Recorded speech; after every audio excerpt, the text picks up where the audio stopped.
Hey Arbians, this is Arbi and welcome to my channel RBanaChopper.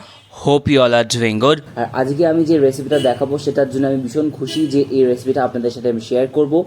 আজকে আমি একটা বানাবো বাঙালি নিরামিষ ঝোল, যেটা ভীষণই অথেন্টিক একটা বাঙালি রেসিপি। কিন্তু এই রেসিপিটা অনেকেই জানেন না, কিন্তু এই রেসিপিটা ভীষণ শরীরের জন্য ভালো, পেট ঠান্ডা রাখে আর ভীষণ ভালো হয় খেতে। এখন তো কলমি শাক সিজনে আছেই, যার জন্য এই রেসিপিটা বানানো খুব সোজা। আর এই রেসিপিটাতে কালো জিরে এবং কাঁচা লঙ্কা বেটে দেওয়া হয়, যার জন্য একটা ভীষণ সুন্দর একটা টেস্ট হয় আর একটা দারুণ সুন্দর ঘ্রাণ আসে খাবারের থেকে। এইটার সাথে গরম গরম ভাত আর এক টুকরো লেবু আর একটু পেঁয়াজ আর কাঁচা লঙ্কা হলে কিন্তু জমে ক্ষীর, তার সাথে আর কিচ্ছু লাগে না। যারা নিরামিষ খেতে ভালোবাসো, পছন্দ করো, তারা কিন্তু এই রেসিপিটা প্লিজ ট্রাই করো আর কমেন্টে জানিও এই রেসিপিটা তোমাদের কেমন লাগলো। আর তোমরা যদি আমার এই চ্যানেলে নতুন হয়ে থাকো তাহলে প্লিজ সাবস্ক্রাইব করে দাও আর পাশে থাকা বেল আইকনটা প্লিজ প্রেস করে দাও।